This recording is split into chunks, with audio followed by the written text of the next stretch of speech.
Unfortunately, when you catch somebody lying and they are slandering not only other YouTubers, but they're slandering God and His Word, you got to say something.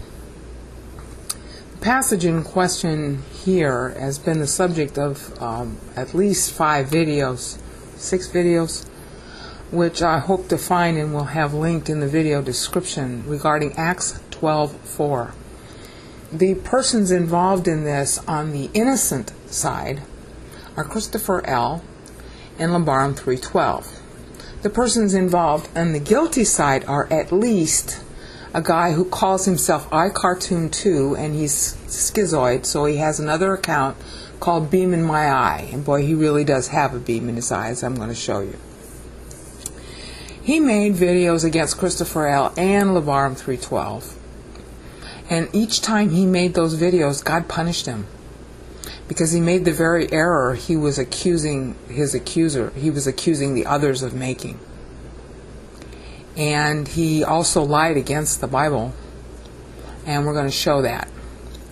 In addition to him, however, there are other KJVO who are lying against the actual Word of God and lying against a nickname for Christ, which is Easter, in order to try to defend the KJV translation, which is wrong. And I'm going to show you why it's wrong in this video. The word you see highlighted in front of you is Herod, and that's very important to know, because the person in verse 4 who is apprehending Peter is Herod. The he right here is Herod. Okay? Now, it isn't going to be too hard for you to look it up, and you can see it in the lower left-hand window, the Strong's data on Herod. Herod was a Hasmonean Arab. Let me turn off the fan here. Herod was a Hasmonean Arab. He was a practicing Jew. He was the tetrarch of Judea at that time. Okay, this is post-cross. And, pretty much the same year post-cross. And he was trying to curry favor with the Sanhedrin by persecuting the new Christians. See? And because he saw it please the Jews, all right, after killing James, this is not the same James as the James who wrote the book of James. This is James, the brother of John. Okay? James, the brother of Christ, is still alive at this point. And because he saw it please the Jews, he proceeded to take Peter also. So the he here is Herod. Herod is a practicing Jew. It's the same Herod who, had the visitation from Christ. In other words, he was the guy who had Christ brought to him, and he was the guy who was with Pilate, the back and forth with Pilate. This is the same Herod. Okay? And so he put Peter in prison. Okay? That's Herod. So, Easter does not belong here. And you can see in the lower left-hand corner, I'm going to prove it to you even further in a minute, Passover. That was in Jerusalem. Herod is king over Jerusalem. He's literally tetrarch. Okay? They don't celebrate any pagan holidays in Jerusalem in 30 AD. There is no Easter by any definition there.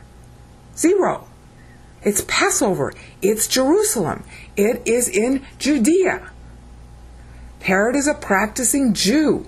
The word is Passover, and it's a mistake, half of a mistake, by the King James people to render it Easter here. Okay?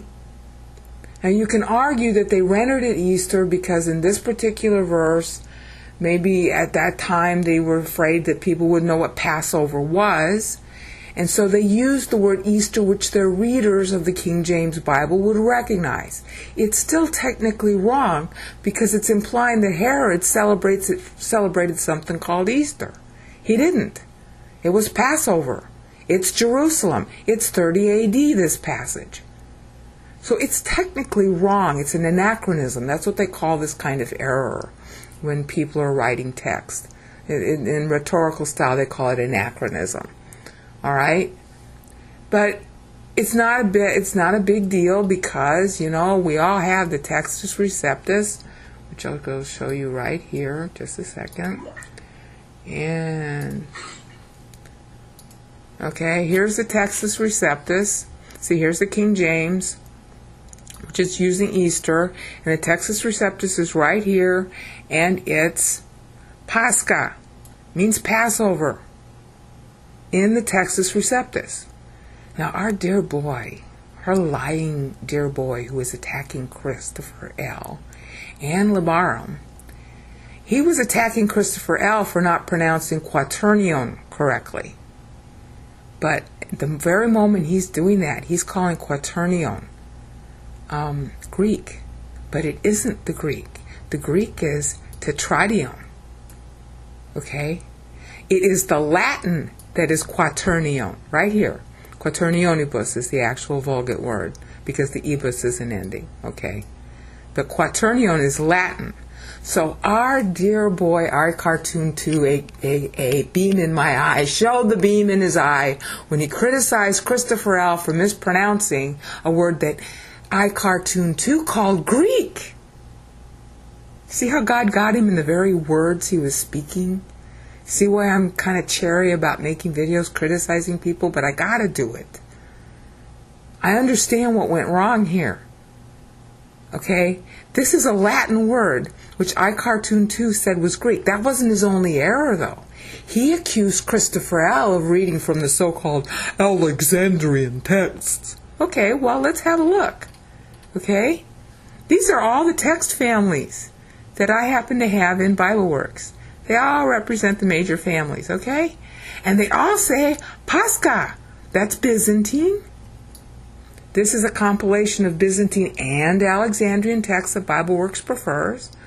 This is the Textus Receptus. It says Pascha, Passover. Okay, so our dear boy, lying icartoon2, criticizing christoferL and accusing him of reading the Alexandrian texts, as if the TR didn't have the word Passover in it, proved in his own words before God a liar, because you're looking highlighted yellow at what the Textus Receptus says, Pascha, which obviously icartoon2 did not read and cannot read. So he proved himself a liar in public in his own criticism of christoferL. And then, of course, we have Stephanos, which, is a sort of Byzantine text. It's a mix. This is an Alexandrian text called Tischendorf. I forget if they call it Codex A and B. I always mix them up. It's Sinaiticus. It's a copy. It's a copy. It's Sinaiticus. I forget if that's A or B. I always screw that up. And then this is Westcott and Hart. Ooh, golly, they all have the same verse. Okay, so our dear boy, icartoon2, said that this was Greek, only it's the Latin Vulgate. See, let me show you. See, Latin Vulgate, mapped to the KJV of all things. Okay, which the King James Version just transliterated from the Vulgate. Apparently that was a word commonly used in King James Day. Okay, no problem, but it's not Greek. Because see, in the lower left-hand corner, tetradion is the Greek word. And the Latin equivalent is quaternion. Okay? So icartoon2 proved himself a liar. Okay, but they now malign Christ himself by saying that this should be Easter and it's a pagan holiday. No. First of all, it's Passover, so the King James translators quasi-mistranslated it. Maybe they opted to use a current term that the people would understand at that verse. Who knows why? But it isn't technically Easter. Okay, what we call Easter, however, is on the just after sundown of the last day of Passover. Christ rose just after sundown on the last day of Passover week. Okay, and I covered that in my passplot.htm, link will be in the sidebar. So maybe they were trying to bring out the fact that it was after sundown. And so they opted to use Easter here rather than Pascha, because Passover, Pascha, would have ended at sundown, but Easter, first fruits, it's the Jewish term for it is first fruits, begins at sundown. All right? Now, there's nothing in the Greek text to warrant making that switch. But it's not, as you can see, I'm trying to explain how it's not 100% wrong. All right? What makes it wrong, however, is the fact that it's Herod, okay? It's Herod who's the subject of the verb. See? Herod, Herod, Herod. Herod seized him. Herod didn't celebrate. Of course, I better use the KJV for this. Herod didn't celebrate Easter. Oh, my mouse is going bad.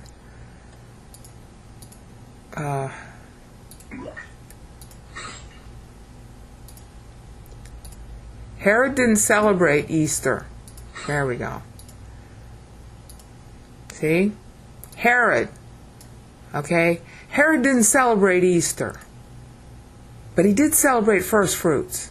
So if they just changed this to first fruits or left it at Passover, it would have been more correct, because Herod was a practicing Jew.